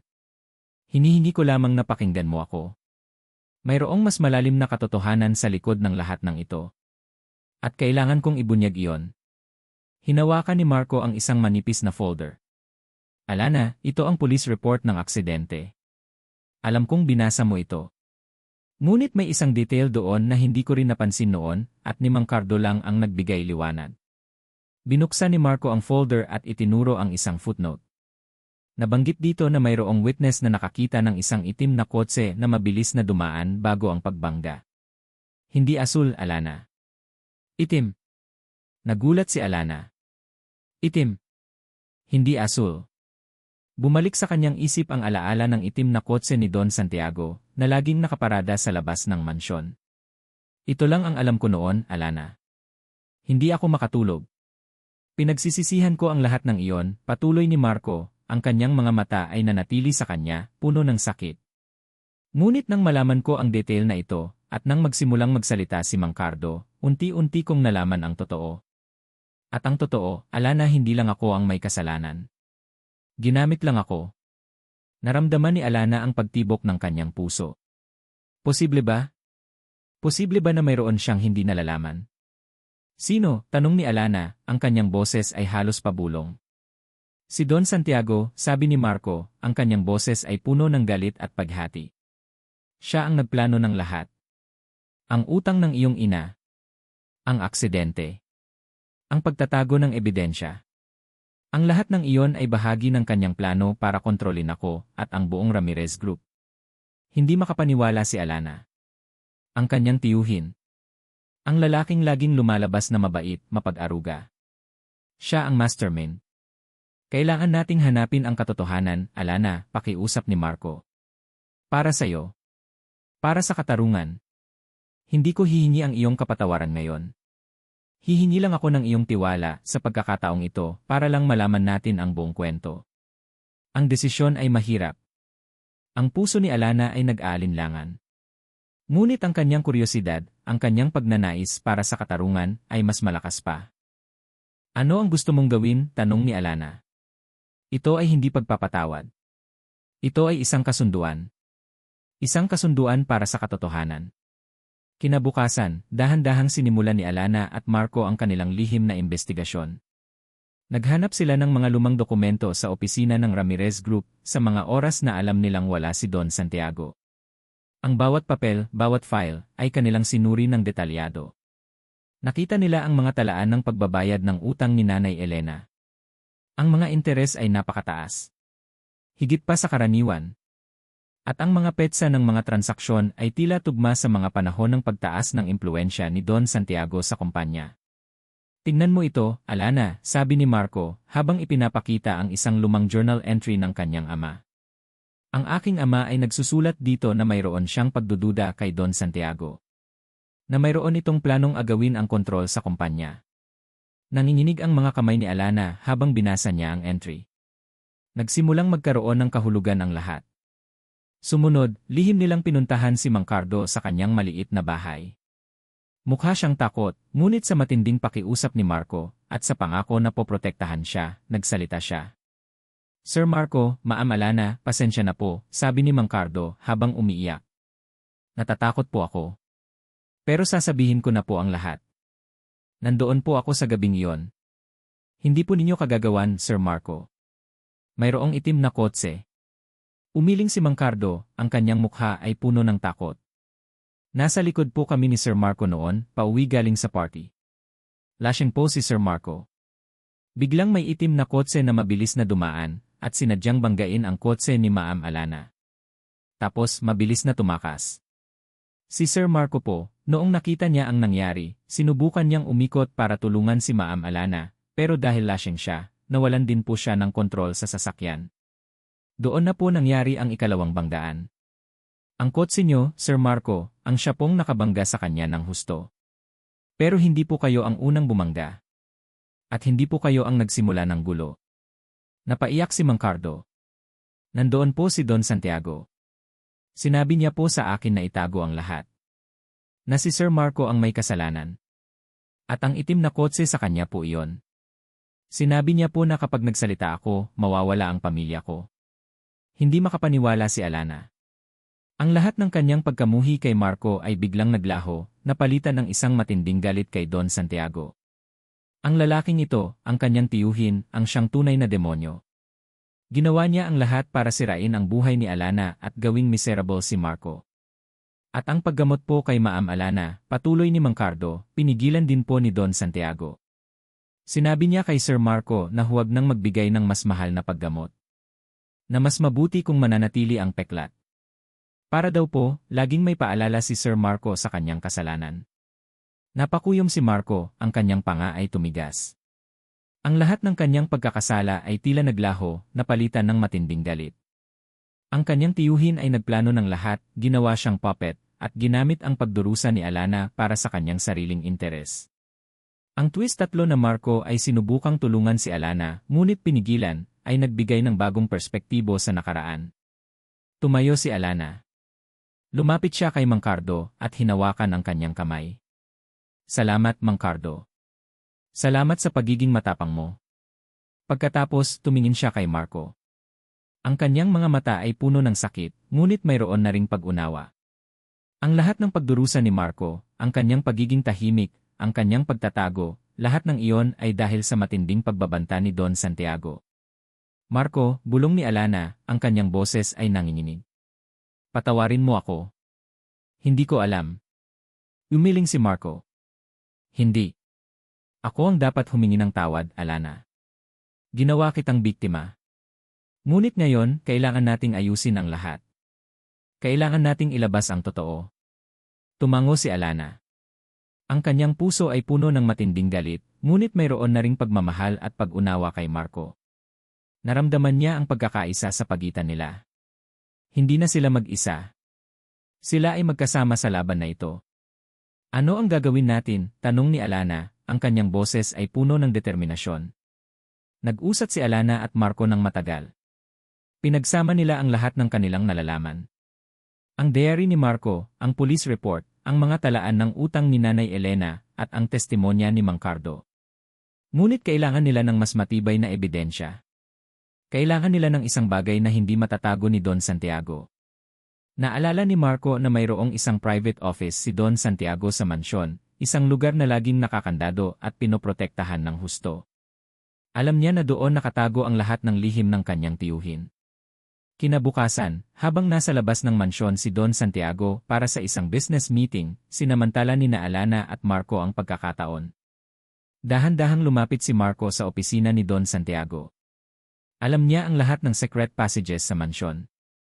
Alam niya kung paano makapasok ng hindi napapansin. Si Alana ay nagbantay sa labas ng pinto, ang kanyang puso ay nagmamadali.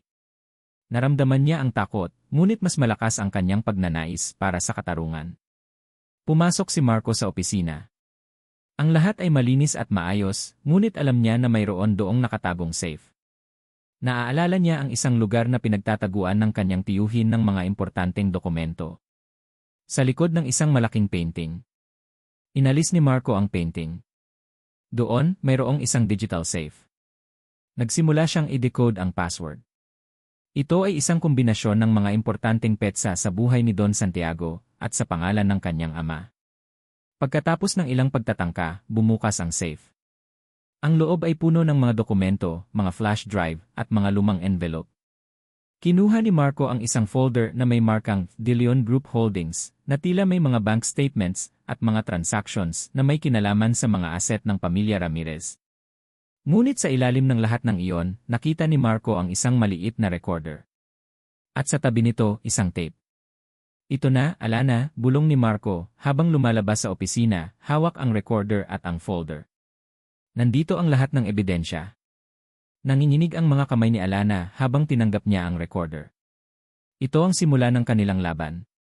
Narinig ni Alana ang boses ni Don Santiago mula sa recorder, malamig at puno ng pagmamataas, habang inilalarawan niya kung paano niya sinigurong si Marco ang masisisi sa aksidente.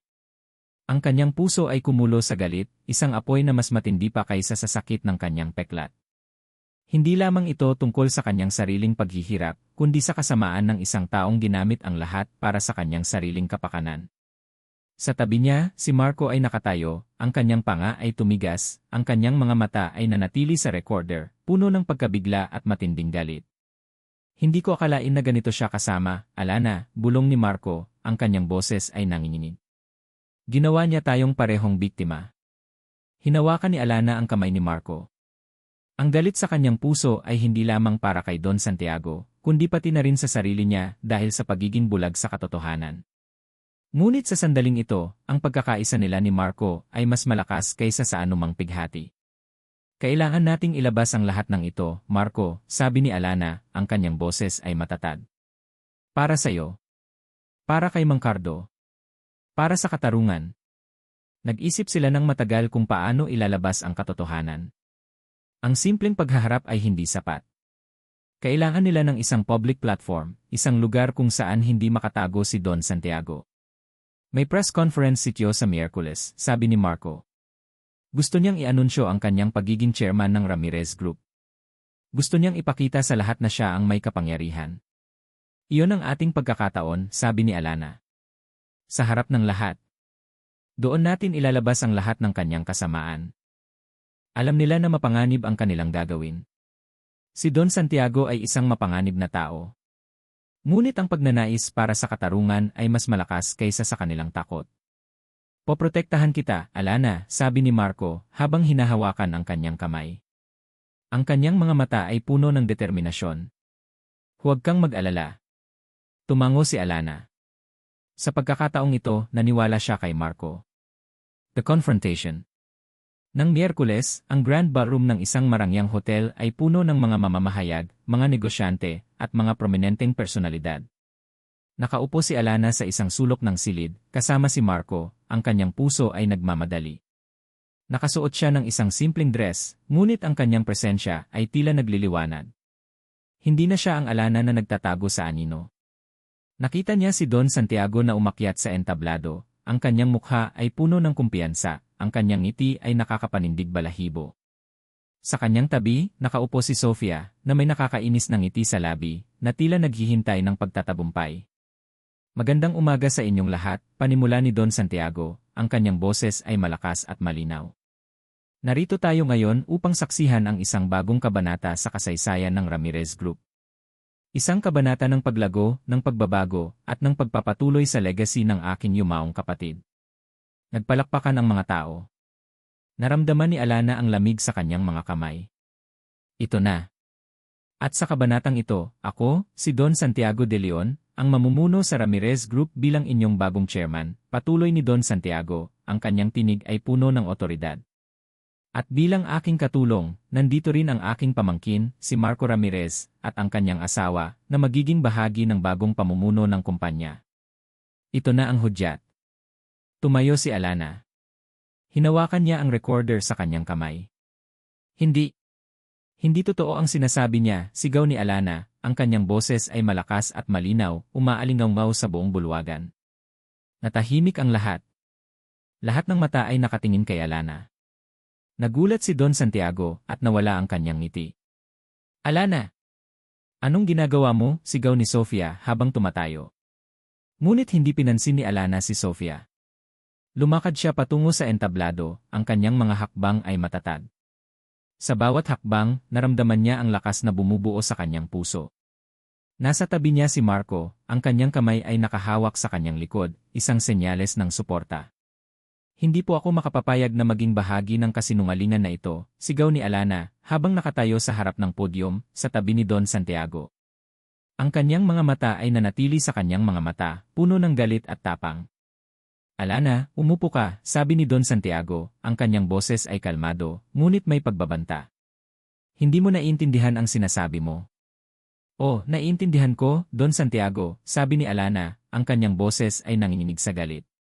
Naiintindihan ko ang bawat detalye ng inyong kasamaan. Ang inyong pagiging sakim. At ang inyong pagtatago ng katotohanan. Itinaas ni Alana ang recorder. Narinig ko ang lahat. Ang inyong pagmamanipula sa utang ng aking ina. Ang inyong plano para kontrolin ang Ramirez Group. At ang inyong papel sa aksidente na sumira sa aking buhay. Nagulantang ang lahat ng tao sa loob ng silid. Nagbulungan sila. Ang mga mamamahayag ay nagkukumahog sa pagkuha ng larawan at pag-record. Nagsisinungaling ka, sigaw ni Don Santiago, ang kanyang mukha ay namutla. Nagsisinungaling? Pakinggan niyo ito, sabi ni Alana. Pinindot niya ang play button sa recorder. Lumabas mula sa recorder ang boses ni Don Santiago, malinaw at malakas, na inilalarawan ang kanyang plano. Ang kanyang pag-amin sa pagmamanipula ng utang ni Nanay Elena. Ang kanyang pag-amin sa pagtatago ng katotohanan tungkol sa aksidente. At ang kanyang pag-amin sa paggamit kay Marco para sa kanyang sariling interes. Ang kanyang boses. Walang dudang siya. Ang lahat ng kanyang kasinungalingan ay nabunyag na. Naging puti ang mukha ni Don Santiago. Tiningnan niya si Marco, ang kanyang mga mata ay puno ng pagkabigla at galit. Marco! Ginawa mo ito, sigaw ni Don Santiago. Lumapit si Marco sa tabi ni Alana, ang kanyang mukha ay puno ng matinding pagdetermina. Tama na, Tio. Tapos na ang lahat ng kasinungalingan mo. Alam na ng lahat ang totoo. Sumigaw si Don Santiago. Ang kanyang kalmado at formal na anyo ay biglang naglaho, napalitan ng isang anyo ng matinding galit. Naging pula ang kanyang mga mata. Traitor! Ginawa ko ang lahat para sa iyo. Para sa pamilya Ramirez. At ito ang ganti mo. Sa isang iglap tumalon si Don Santiago. Sinubukan niyang saktan si Alana, ang kanyang mga kamay ay nakaabot, puno ng galit. Ngunit mabilis si Marco. Mabilis niyang niyakap si Alana, at siya ang sumalo sa suntok ni Don Santiago. Naramdaman ni Marco ang kirot sa kanyang pisngi, ngunit hindi niya pinansin. Wag na wag mong sasaktan si Alana, sigaw ni Marco, ang kanyang boses ay puno ng galit. Biglang may umakyat sa entablado. Mga pulis. Dahil sa pagiging maingat ni Marco, lihim siyang tumawag ng mga otoridad na may kasamang warrant batay sa mga evidence na kanilang nakalap. Don Santiago de Leon, arestado ka sa kasong fraud, conspiracy, at attempted murder, sabi ng isang pulis habang kinukulungan si Don Santiago. Nagpumigla si Don Santiago. Bitawan niyo ako. Hindi niyo alam kung sino ako. Babalikan ko kayo. Babalikan ko kayong dalawa. Ang kanyang mga mata ay nanatili kay Alana at Marco, puno ng matinding pagkamuhi, isang pagkamuhi na tila hindi na matatapos. Ang kanyang huling sigaw ay nag-echo sa buong bulwagan, isang nakakatakot na paalala ng kanyang pagbabanta. Niyakap ni Marco si Alana, habang nakatayo sila sa entablado, pinagmamasdan si Don Santiago na kinukulungan. Ang kanilang laban ay tapos na. Ang katotohanan ay nabunyag na. Ngunit sa gitna ng pagtatagumpay, naramdaman ni Alana ang isang kakaibang pakiramdam. Ginhawa. Ngunit mayroon ding pagkabigla, isang malalim na kawalan. Ang lahat ng kanyang pinaniniwalaan, ang lahat ng kanyang kinamumuhian, ay biglang nagbago. Ang kanyang paglalakbay ay natapos na. Ngunit ang kanyang puso puno pa rin ng tanong. Ang kanyang peklat. Masakit pa rin ito. Ngunit ngayon, hindi na lamang ito isang paalala ng kanyang sakit, kundi isang paalala ng kanyang katatagan, ng kanyang tapang, at ng kanyang laban. Ang laban na ngayon ay tapos na. Ngunit ang paghilom magsisimula pa lamang. Ang tunog ng mga palakpak, ang flash ng kamera, at ang mga sigaw ng mga mamamahayag ay matagal nang nawala. Ngunit sa isip ni Alana, patuloy na umaalingaw ang huling sigaw ni Don Santiago, puno ng pagbabanta at pagkamuhi. Niyakap ni Marco si Alana, at sa kanyang bisig, naramdaman ni Alana ang paghupa ng takot, napalitan ng isang malalim na pagod at kaluwagan. Nagtagumpay sila. Ang katotohanan ay nabunyag. Ngunit ang sakit ng nakaraan ay hindi pa rin tuluyang nawawala. Kailangan niyang makita ang kanyang ina. Kailangan niyang makita si Nanay Elena. Alana Reyes. Dumating si Alana sa kanilang maliit na bahay. Nasa kusina si Nanay Elena, abala sa pagluluto, ngunit ang kanyang mga balikat ay nakabaluktot, at ang kanyang mga mata ay pamamaga sa pag-iyak. Ma, tawag ni Alana, ang kanyang boses ay mahina.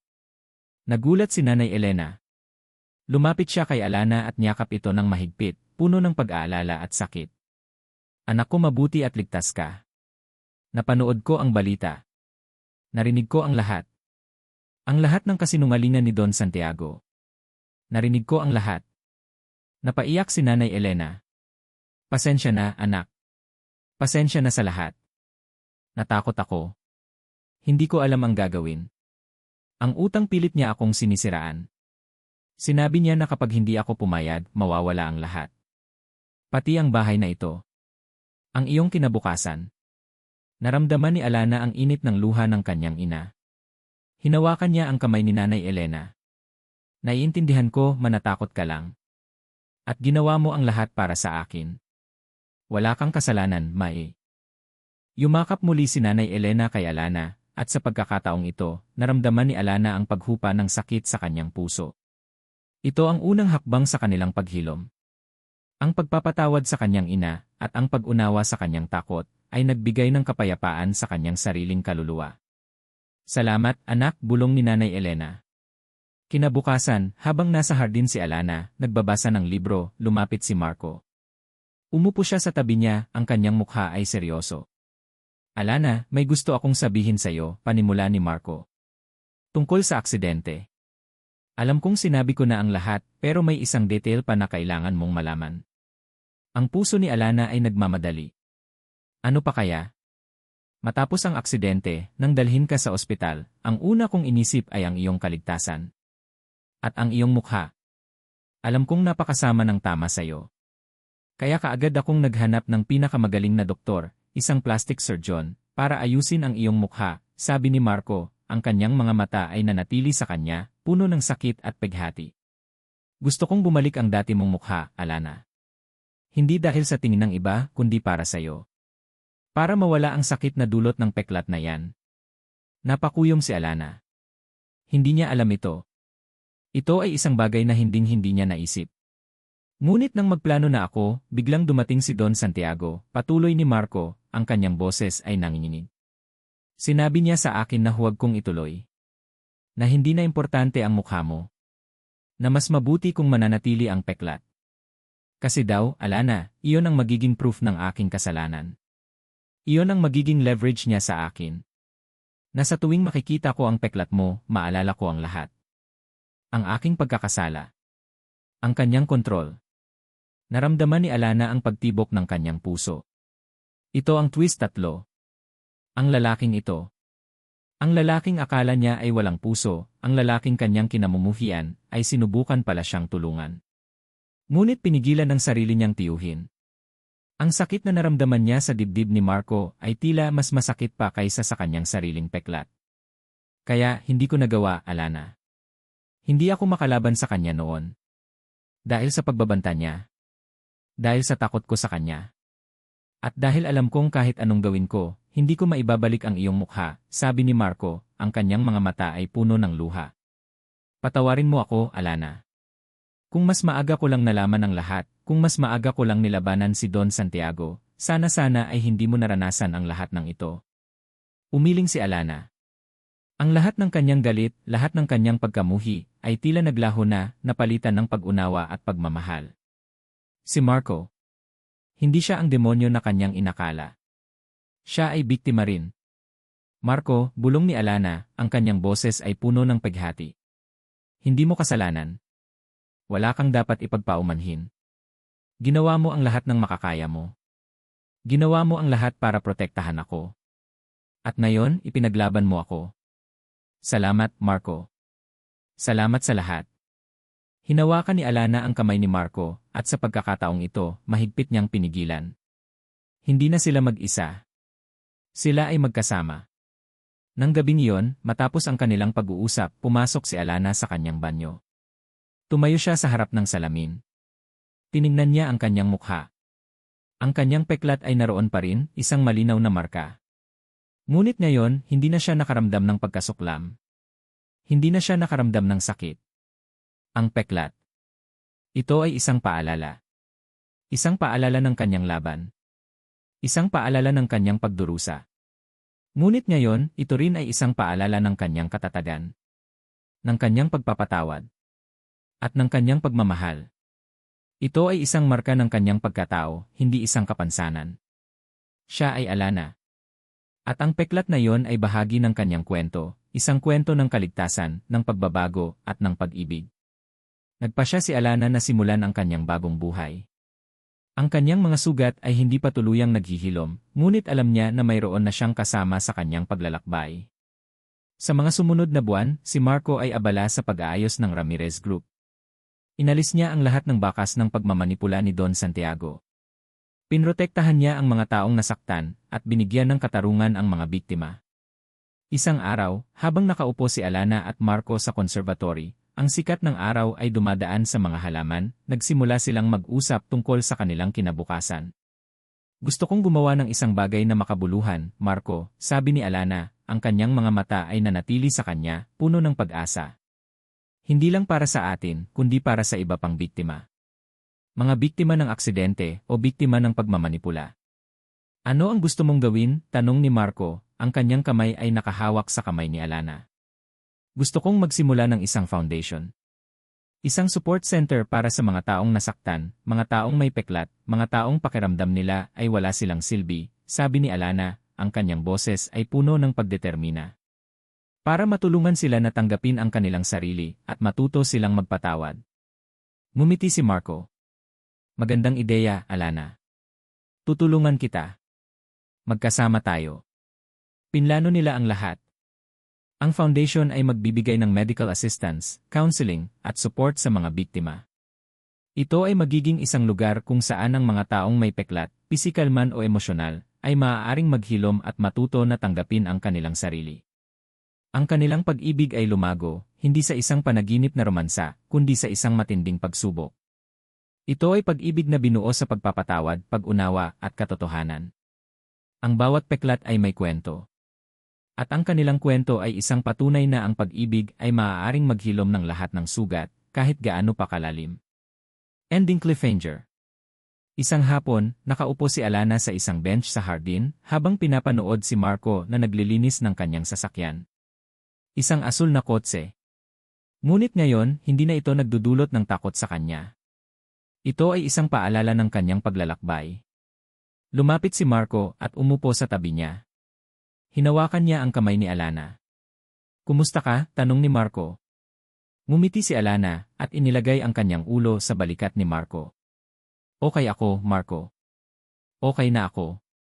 Salamat, Marco, bulong ni Alana. Para sa lahat. Ang kanyang boses ay puno ng pasasalamat, pagmamahal at kapayapaan. Naramdaman ni Marco ang pag-init ng kanyang pisngi. Siya ang gumamot sa kanyang puso. Salamat, Alana, bulong ni Marco, ang kanyang boses ay nanginginig. Sa pagpapatawad mo. Ang sikat ng araw ay dumadaan sa mga dahon ng puno, at ang mga sinag ay dahan-dahang dumampi sa mukha ni Alana.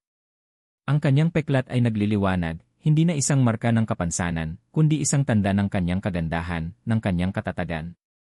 Ang isang babaeng minsan ay naging biktima, ngayon ay isang simbolo ng pag-asa, ng pagpapatawad, at ng pag-ibig na naghilom sa lahat. Ang kanilang pag-ibig ay patunay na kahit gaano pa kalalim ang sugat, mayroong pag-asa para sa paghilom at para sa isang bagong simula. At dito nagtatapos ang kwento ni Alana at Marco, isang patunay ng pag-ibig na nagpapatawad at nagpapagaling. Sa lahat ng nakinig at sumubaybay sa bawat kabanata ng ang mukha ng sumpa, mula sa kaibuturan ng aking puso, maraming salamat po. Ang paglalakbay sa paglikha ng kwentong ito ay puno ng damdamin. Kasama ninyo, naramdaman ko ang sakit ni Alana, ang bigat ng konsensya ni Marco, at ang tindi ng laban para sa katotohanan. Bawat letra, bawat pangungusap ay isinulat na may pagmamahal at pag-asang makapaghatid ng mensahe. Naway ang kwento ni Alana at Marco ay magsilbing paalala na ang tunay na pag-ibig ay hindi lang tungkol sa pisikal na kagandahan o sa perpektong nakaraan. Ito ay tungkol sa pagtanggap, pag-unawa, at ang pinakamahalaga, ang kapangyarihan ng pagpapatawad. Nasa likod ng bawat peklat, mayroong kwento ng katatagan. At sa bawat pagsubok, mayroong pag-asa para sa paghilom at bagong simula. Inaasahan ko po na nakapagbigay ito ng inspirasyon at ng kakaibang damdamin sa inyong mga puso.